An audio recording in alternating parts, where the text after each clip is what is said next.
Hello and welcome to our special coverage of China's latest space mission, the launch of Tianzhou-8. I'm Li Qiuyuan coming to you live in Beijing. And you're now watching live footage from Wenchang in Hainan province.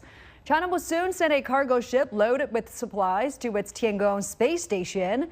And the cargo craft is expected to be launched at 23:13 Beijing time, carried by a Long March 7 Y9 rocket from the Wenchang Spacecraft Launch Site. And apart from daily necessities, Tianzhou-8 will be carrying lunar soil bricks into space for scientific testing. And standing by live for us are our correspondents, Zheng Yibing at the Wenchang Spacecraft Launch Site and Zheng Ye at the Beijing Aerospace Control Center. Great to see you both. Let me start with Yibing first. You are joining us at the Wenchang Launch Site. We are around 10 minutes from blast off. Are there any remaining preparations? Well, yes, true. And here at the Wenchang Spacecraft Launch Center, we're all counting down to the ignition of the flight combination of the Tianzhou-8 cargo spacecraft atop of the Long March 7 carrier rocket. Now, as you can see behind me, the revolving platform on the launch service tower has completely opened and the flight combination is ready. Well, usually the cargo ships goes to space station before a manned spacecraft, but the launch of the Tianzhou-8 was delayed because of the impact of the super typhoon in September. So it is an important supply mission to China's Tiangong space station, as well as the Shenzhou-19 trio, who entered the space station almost 2 weeks ago. For the success of this mission, the launch site made efforts to minimize the impact of the typhoon, and it conducted rounds of rehearsals before the launch tonight. On Wednesday evening, the launch site made the final rounds of all-system rehearsal for Tianzhou-8. Well, the carrier rocket this time is a 9th Long March 7 carrier rocket. And after the first 8 launches, the reliability of the Long March 7 carrier rocket has continued to improve. The test and launch process is being continuously optimized, and the rocket, spacecraft, and launch site systems are currently in good condition. And the weather today is very good, and it is a good launch window. So tonight, we are here to witness the very last launch mission for China Manned Space Station this year. And let's give our best wishes to Tianzhou-8. Now back to you, Tuyan. All right, it's T-10 from blastoff. Thank you very much, Yibing, live for us from the launch site. And let me turn to Zheng Ye. You're joining us from the Beijing Aerospace Control Center. From where you are, what are the expectations for the coming launch? Hey there, Qiuyuan. Here at the Beijing ground control, experts here have been reporting the same, that everything is in order, is going according to plan. Now, here at the Beijing Control Center, this is also the place that you get live feeds from the China Space Station and the taikonauts, the Shenzhou-19 crew. And the crew had arrived around 2 weeks ago to China Space Station. Right now, they're doing well, and they are also prepping for Tianzhou-8's arrival. Obviously, Tianzhou-8 is carrying a lot of cargo and things that's related to Shenzhou-19 crew's life and work there. The Tianzhou-8 cargo ship is bringing them their life necessities, including food, medical checkup supplies. There are items for the China Space Station, its maintenance, tools, and a lot of science projects and experiments going with the Tianzhou-8 cargo ship.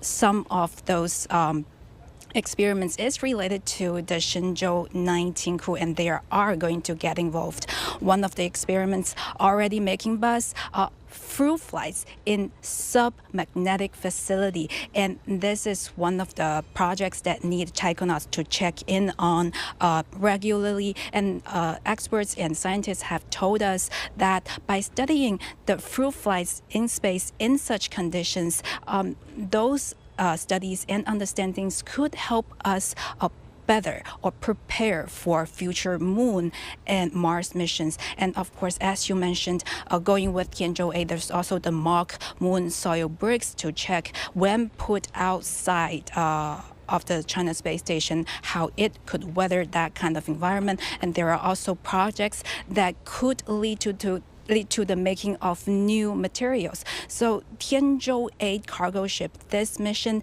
is really the start of new and exciting space exploration. And thanks to the Tianzhou-8 cargo ship, that is among the most capable cargo ships in its series, it is bringing 100 kilograms of more supplies than its predecessor. So this cargo ship makes it easier probably for us to expect the coming new months with the new space exploration, and we are here to wait for its arrival. Qiu Yuan. All right, Zhenya, thank you so much for bringing us that live for us at the Beijing Aerospace Control Center. Let me now bring in Professor Yang Yuguang, Chair of the Space Transportation Committee at the International Astronautical Federation. Thank you so much for joining us, as always, Professor. So talk to us more about the primary objectives of the Tianzhou-8 mission this time. What types of supplies and equipment is it delivering to the space station? Well, as Yibing and Sun has already mentioned, of course, at this moment we have our Shenzhou-19 crew on board our Tiangong space station. But please notice that the Tianzhou-8 cargo ship, or the resupply ship, is not only provide the supplies for the Shenzhou-19 crew, but also part for the Shenzhou-20 crew.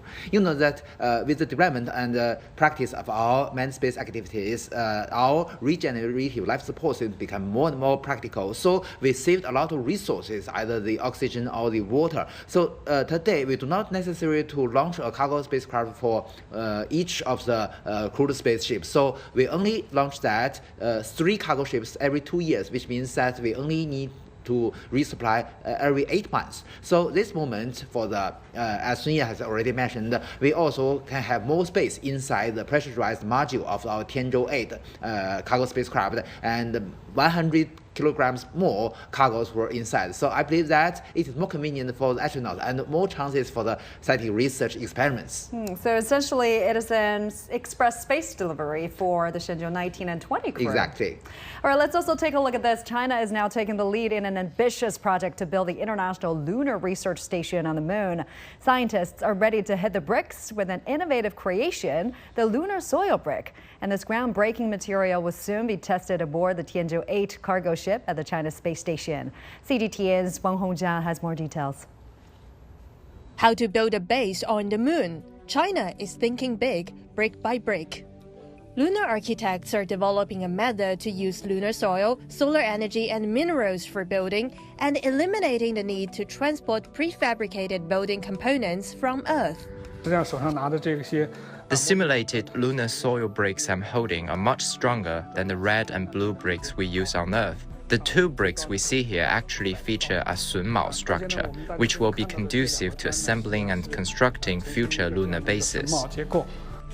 The Sunmao structure, or mortise and tenon structure, has a history of over 7,000 years in China. It was applied in wooden architecture.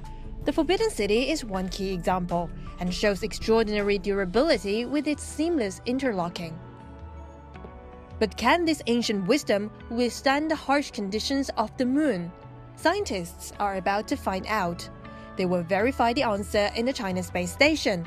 The brick samples will be exposed to the space environment, which simulates the challenges on the moon. The testing samples will be made from 5 simulated compositions of lunar soil. The total planned exposure period for the bricks is 3 years, so every year researchers will return 1 sample panel to Earth and conduct related experiments. Wang Hongjia, CGTN, Beijing. So, Professor, let's talk more about these lunar soil bricks, the biggest highlight of this cargo mission. We should mention that it's not real lunar soil, it's simulated lunar soil, right? So talk to us what kind of experiment will be conducted on it and how significant are those? Well, this is really a long story. You know that at this moment, it has been more than half a century since the last manned mission to the moon, the Apollo 17. So you know that the Apollo program taught us a lesson. So if we want to have a sustainable, continuous duration of human presence on the lunar surface, we must consider the cost for the transportation system to a future lunar base. So according to our own plan of our manned missions to the moon, we not only to have short-term explorations, but also in the future we have a long-term residence on the lunar surface. To achieve this goal, to saving the budget or to reduce the cost is extremely important. So one technology is very effective in this way, which is called the on-site resource utilization or in-site resource utilization. So utilizing the material, the raw material on the lunar surface to build something or even get some water for the astronauts for drinking and also to have plants is very, very important for Earth. So you can see that you can understand this experiment is the first step. Although you know that the lunar survey only brought about 2 kilograms for each of the Chang'e 5 and the Chang'e 6 mission, it's too valuable to do this, but the scientists can simulate the physical and other features of the lunar regolith or the moon soil. So with the simulated lunar soil, we can bring some bricks and to test the influence or the impact of the hazardous radiation environment to this brick and to check if everything is okay for the future construction.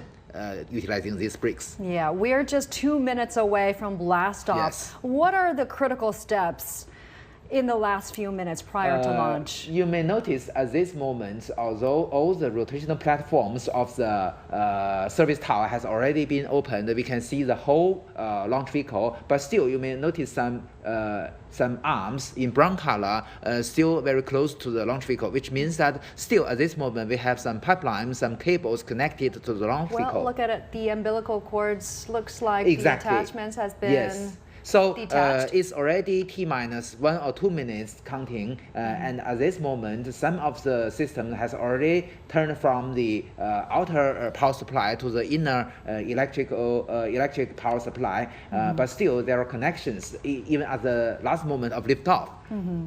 And this is the launch tower you are looking at. This is the Long March 7 rocket. Looks like the rocket topped with Tianzhou-8 cargo spacecraft is in good shape. It's all set on the launch pad. This is the second cargo spacecraft to visit China's Tianzhou space station this year. Yes. And talk to us about Long March 7 rocket. This is one of the most powerful operational rockets in the world, right? And this cargo mission is usually paired with this particular rocket, Well, isn't you it? know that the capability of the Long March 7 is about 14 times to the low Earth orbit. So it's the right launch vehicle for launching the cargo spacecraft. Well, T-minus 28 seconds. We're getting closer to blast off. And the launch is during nighttime, similar to the previous one, the Tianzhou-7. The launch of Tianzhou-8 was initially, well, that's the final countdown. 7, 6, 5, 4, 3, 2, 1. Liftoff. Ignition.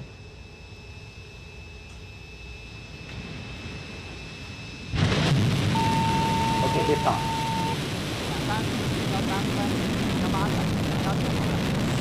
So after 15 seconds after liftoff, the launch vehicle it will change its direction, which is called pitch over. That's the first critical step. Exactly. So it will go towards the southeast direction. Right, just a spectacular view to see there. The launch of Tianzhou-8 cargo ship heading to the Chinese space station. Another heavenly boat shipping away from its spaceport. And you're hearing the voices from the launch team, right, providing tracking status, saying things are going good, going normally. This is the sound we'd like to hear. And we're going to see a series of major movements in just a few moments, which are critical to this flight. Yeah, so you can see the very bright flames of the 4 boosters. Each have one rocket engine called YF-100, and also there are 2 of these engines on the core stage. So totally we have 6 engines ignite simultaneously. Right. And the visibility is really good. We're getting a really clear visual of the rocket. So the weather today is very clear. And this That's the view of yeah, the side exactly. booster, So isn't this it? is a video stream come from the camera mounted on the launch vehicle. And this is the infrared image, Exactly. looking like everything is going good. So at about 3 minutes, about 70 seconds, the boosters will separate. Oh, you're looking at the Tianzhou Space Station. The Shenzhou-19 crew is closely watching this mission as well. Exactly. So you know that because this time we have our Wang Haoze, the female astronaut, so we will have some mix-ups, I believe, in the cargo spacecraft. Oh, makeup coming your way. That's Exactly. nice. So by this time, the rocket has already pitched over a bit. Next critical step is the booster separation. Exactly. So the 4 booster will be separated simultaneously. Each, as I mentioned, have one rocket engine called YF-100. Each have a thrust more than 120 tons. Okay, this is a video stream from the camera mounted on the core stage and looking backward. So you can see 2 of the 4 rocket boosters. Right. And you can see that also is near the vacuum condition, and the flame becomes bigger and bigger. And this rocket is also being called the green rocket because of the fuel it It's uses, environmental right? friendly because it uses kerosene and liquid oxygen. So you know that we have also our old series have the toxic That's the propellant. engine shut down. So Oh, there's the a booster 4 boosters separation. separated. A successful separation right there, a very critical step. You can see the 4 bright dots, those are the boosters. And almost immediately after that, that's the first stage separation. Now you can see the bright flames of the burning of the second stage. On the second stage, we have 4 engines. 2 of them are fixed, and the other 2 have vernier servo units. What are we looking at now, Professor? So this is the in the payload fairing. So this is a camera inside the payload fairing. We can see the Oh, fairing the deployment. payload fairing jettisoned. This is another major step during Yeah. the flight. So we're roughly 3 or 4 minutes into the flight. So at this moment, the spacecraft is still in the shadow area of the Earth. So you can see that but we have lights. Right. But now the cargo spacecraft is exposed in space already. Exactly. We can even see the nozzles on the Tianzhou spacecraft. Right. By this time, can we say the most dangerous part of the flight is over? Well, you know that's at this moment it's the working of the second stage. Although the thrust of the 4 engines is much smaller than the first stage, but it works much longer. So the total powered propelled phase of the rocket is about 10 minutes. So we still need to wait. So what are the next critical step we're looking at? The next step will be the shutdown of the 2 fixed engines at about the 570 seconds after liftoff. So we're just a couple you know minutes that we need some very precise adjustment. So we shut down 2 of the engines, and with the other 2 engines, we can adjust the trajectory very precisely. Right. And we keep hearing this status report from different teams. Obviously, this is a huge group effort. Yeah, most of them mentioned that the voice we heard is that the ground stations can receive the signals from the launch vehicle, and it shows that they are in very good status. And also, you know, with the help of our Tianlian data relay satellites, the Shenzhou-19 crew, the 3 crew members can also see the live coverage. Exactly. And it's been said the cargo capacity of the spacecraft of Tianzhou-8 has been optimized for this particular mission, isn't it? Exactly.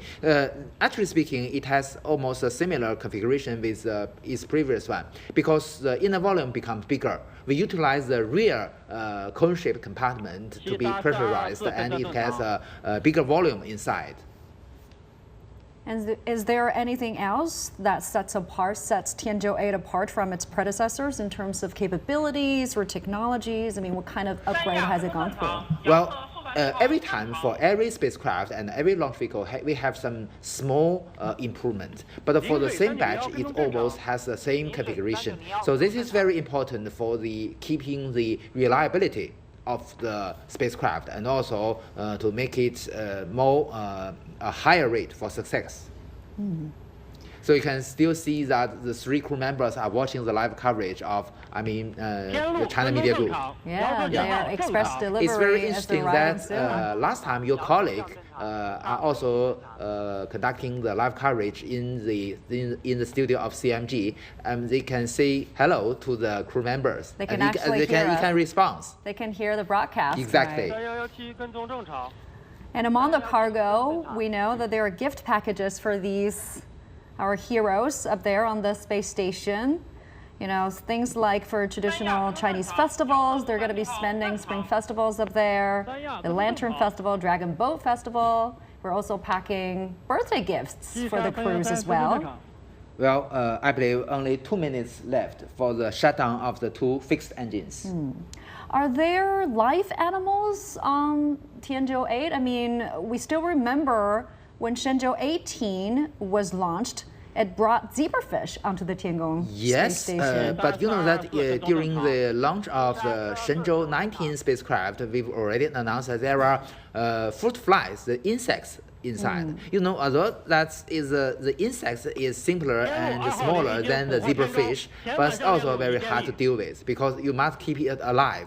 So in the future, I believe we will have mouse or any mammals to conducting more complicated scientific research. For now, what kind of science experiments will the Shenzhou 19 crew be conducting on those fruit flies? Well, you know that we will study their behavior in zero-G or microgravity environment, and also to study the impact of the outer space, including the radiation and other very hazardous conditions to their health, and also the influence to the DNA of these animals. And we got to mention currently the rocket we're using is not reusable, but it's been reported that we're preparing that. The first reusable rocket could be put into use as early as 2026. Well, you know that there is a derivative of this Long March 7 launch vehicle, Long March 8. So they use almost very similar technologies on its first stage and its boosters. But we do have the plan, according to the formal announcement of the development teams, that we consider to recover this launch vehicle in the future. Also, for other launch vehicles, we also preparing the corresponding technology. For instance, just several days before we launched the Long March 4B launch vehicle, and we use the grid fins to control the landing point very precisely, because with the help of the grid fins, it can adjust its trajectory during the re-entry, and it can be more precise and more economical, because you don't need to have a landing zone very big and to keep all the people out. Yeah. Once again, this is the visual of the second stage engine. It is preparing to shut down. So, great. So the fixed engines are shut off. So only 2 engines, 2 vernier engines still working to adjust its very trajectory. And the next critical step would be the spacecraft separation. I believe that's the, the 2 vernier engines shut off. That's the separation right there. We're hearing a round of applause, a critical step for this mission. So the next critical step will be the unfolding of the solar panels on the Tianzhou spacecraft. So there you're looking at the second stage drifting away in space. The rocket by now has completed its tasks. It has sent the spacecraft into planned orbit. So this is 3D animation. Although it is animation, but it is driven by real data. So it represents the real status of the Tianzhou spacecraft. At this moment, the solar panels has not been unfolded yet. Right. So you can see very clearly the Tianzhou-8 cargo spacecraft. It is a 2-module complex, right? Exactly. Talk to us more about the structure. What are we looking at? Well, you can see that the spacecraft is on the right side is pressurized module. It's cargo bay. And on the left side is called the resource module or the propulsion module, which provide the propulsion, the power supply, and other services. And also, you may notice that there are a lot of small engines, small nozzles on the propulsion module. Right. So it is necessary to have these engines to ensure it can conduct the proper orbit maneuver and also necessary for the docking procedure. So the Tianzhou-8 will also adapt a faster rendezvous and docking. It will dock to the rear docking port of our Tiangong space station on the Tianhe-1 core module.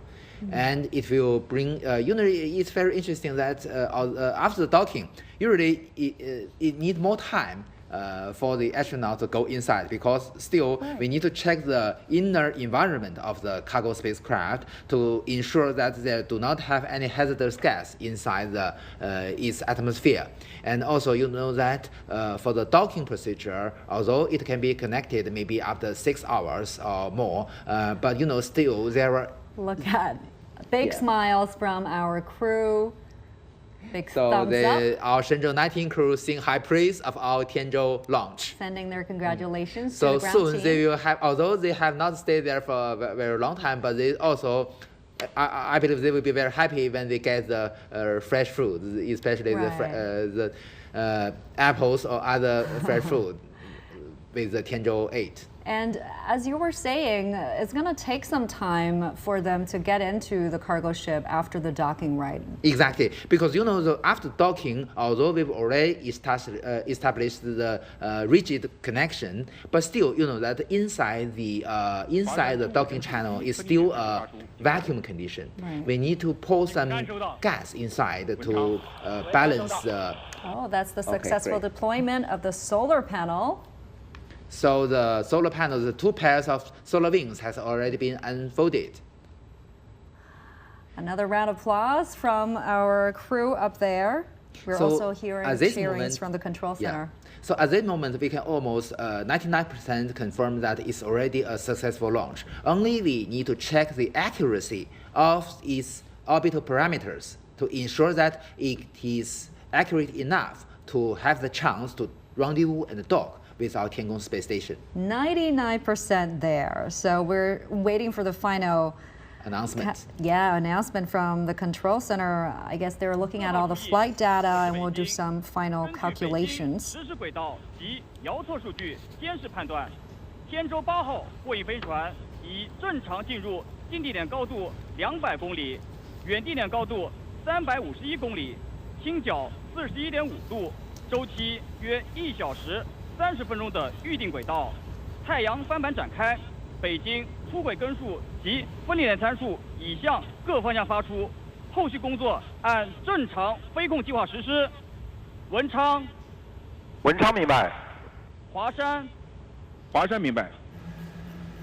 So, according to the ground team announcement, the perigee or the lowest point is about 200 kilometers, and the apogee or the highest point of its orbit is 351 kilometers high. So it is a normal orbit parameter, and it's a little bit lower than our Tiangong space station. So because it is a chasing vehicle, it's orbiting around the Earth faster than our Tiangong spacecraft. So I believe that within 6 or 7 hours, it will catch up with our Tiangong space station and conduct the docking. 北京文昌报告，下面请发射场区指挥部郭忠来指挥长宣布发射结果。北京明白，各号注意收听。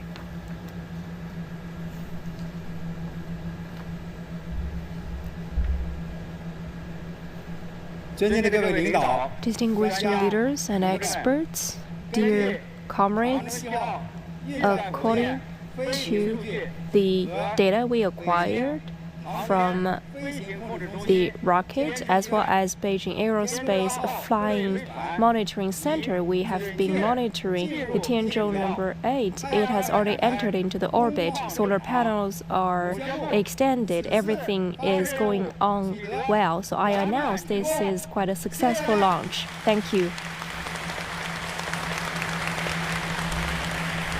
There you have it, an official confirmation from the command center. The launch is a success. Once again, the launch of the Tianzhou-8 cargo ship is a success. China has successfully sent another cargo ship into orbit, which is set to dock with the Tiangong space station with the Shenzhou-19 crew on board. Let's get the latest. Let me turn to Sun Ye at this moment. She is live for us at the Beijing Aerospace Control Center. Sun Ye, how have the experts at the Control Center evaluated this launch? Julian, you and I heard the same thing. Those crowds were applauding after the declaration that the launch mission is a success. But right now, the Beijing ground control, they've quickly turned into the next step. Now, and I will quickly brief you on the mission's next steps. The Tianzhou-8 cargo ship, it's adopting a 3-hour fully autonomous rendezvous and docking procedure. This has come to be one of the standard travel procedures for the Tianzhou missions, which means in around 3 hours, it is going to arrive at the China space station. Now, we know that the Tianzhou cargo ship had done this, faster in 2022. It actually broke a world record to do the rendezvous and docking process completed in around 2 hours. But experts here have also told us this 3-hour procedure they've chosen for this mission. This is actually the best solution now because it offers more it is more flexible and more reliable. And obviously, we are going to be here in a few hours when it arrives at China Space Station. Julian. Thanks so much, Sun Ye, live for us at the Beijing Aerospace Center. Appreciate the latest.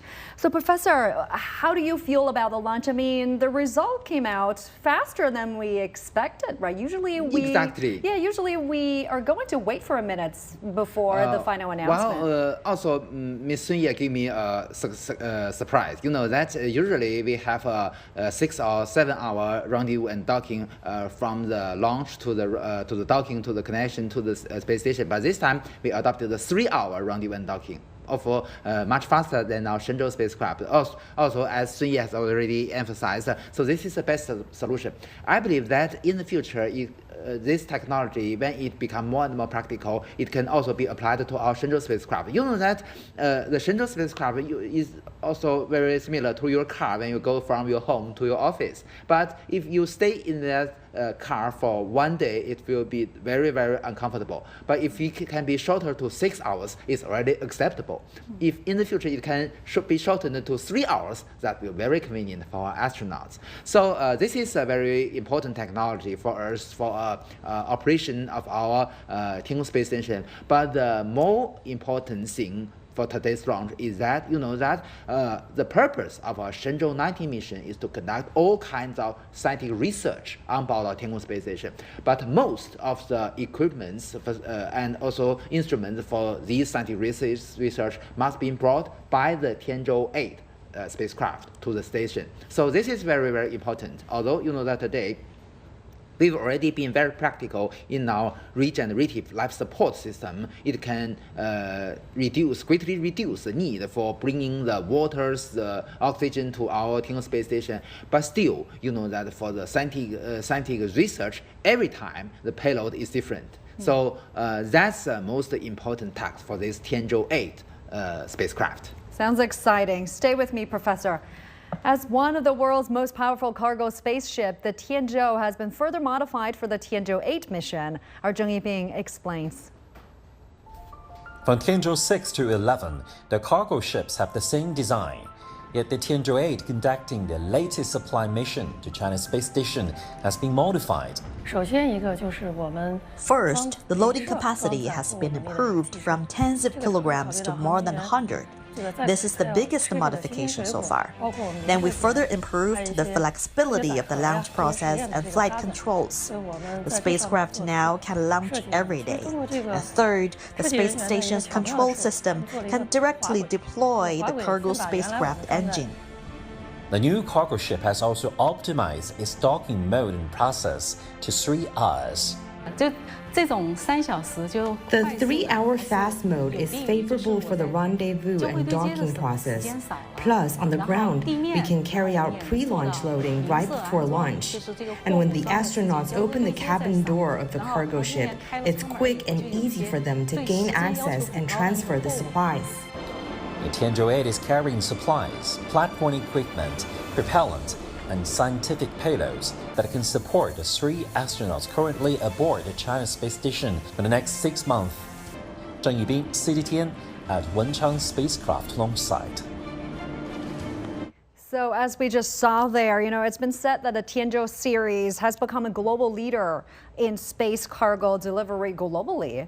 How has the Tianzhou series evolved over time to meet the demands of China's space station, Professor? This is also another long story. You know that during the beginning of our space construction of Tianzhou space station, we do not have much experience. So it's very interesting. At that moment, the configuration of the Tianzhou is quite different from today. At that moment, we have 8 fuel tanks. Or propellant tanks inside its propulsion module, because we have a lot of propellants poured or refueled to our Tianzhou space station for its orbit maneuver and keeping its altitude. But today, the practice has already improved that we do not need so much. So today, the fuel tanks have reduced from 8 to 4. And with the space saved, we can have, as I mentioned, on the rear part of the its cargo bay, we can have more volume in the pressurized module. So we can have more cargoes brought to the space station. So this is a major change or major difference from the early versions of a Tianzhou spacecraft. Also, you know that we also have some simplified some guidance, navigation and control system. So make it more efficient in conducting these kind of missions or reducing to some extent reduce the cost. Moreover, you know that in the future, so this is fully pressurized module of our Tianzhou spacecraft series. In the future, it is also possible, technically speaking, we can have half pressurized or totally unpressurized module Tianzhou spacecraft, which can bring very large modules to the Tianzhou space station, like the other countries already done this before. So as we speak, the Tianzhou-8 cargo ship is heading over to the Tianzhou space station. But what happens to Tianzhou-7 cargo spacecraft? Because you mentioned Tianzhou-8 will be docking at the rear port of the Tianzhou station.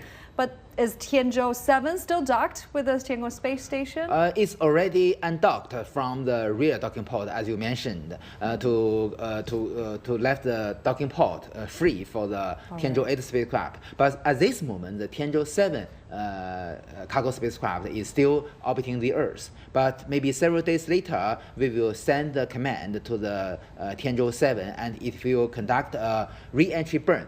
And then it will dive into the atmosphere at the South Pacific regions.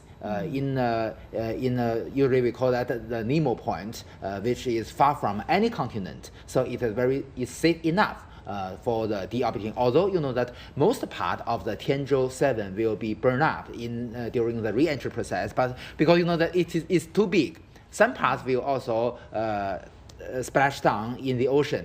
But you know, as I mentioned, it's a manned region, thousands of kilometers from the nearest land, so it's very safe to be usually it is called the tomb of the spacecraft. That cargo spacecraft will also be used to dispose some of the waste created on Tianzhou. Exactly. Right? So Tianzhou is not only act as a resupply ship, as an extension of the volume of the station, but also act as the dust bin or the rubbish bin for the space station. All right, Professor. Here's a look at the new development now to China's fast-developing space program. The recent Tianzhou-8 cargo ship is carrying a wide range of experimental instruments and equipment and is bound for China's Tiangong space station. Jing Yibing again takes a closer look on what's on board. Among the new supplies sent by the Tianzhou-8 cargo ship to China's space station are some 480 kilograms of equipment set to be used for space experiments. Much of this payload is being sent in 2 batches. The first batch comprises of space material science equipment, microgravity fluid and combustion science equipment. New technology testing supplies, scientific samples and spare parts have also been sent. The second batch includes supplies related to 7 life science projects. These projects include radiation-resistant studies of bone cells and lung cells and will be conducted in orbit. Some experiments were started during previous missions. The Tianzhou-6 mission differentiated hematopoietic stem cells from human pluripotent stem cells, setting a world record. The Tianzhou-8 mission will make the first ever attempt for the three-dimensional growth of human pluripotent stem cells. In the future, we may take stem cells to space, or even the moon or Mars, where we can carry out the construction and reconstruction of cells with various functions. Studying the risk of space radiation for tumor occurrence is very important for the health of our astronauts, especially for future travel to space. We hope to use such an environment in space to study the risk of lung cancer and find valuable results. Through this, in the future, we can better understand the mechanism of lung cancer on Earth and develop some new protective measures or treatment methods. Some experiments will be carried out for the first time, like the introduction of the fruit fly aboard the space station. By magnetic shielding in the experiment, we can reduce the magnetic field in the certain cultivation environment, and then we will look at whether fruit flies can survive in the space environment with both microgravity and hypomagnetic fields, and whether they display specific or novel behaviors. Chinese scientists hope that these space experiments will translate into new solutions and applications back on Earth, all with the aim of helping mankind. Zheng Yibing, CGTN at Wenchang Spacecraft Launch Site.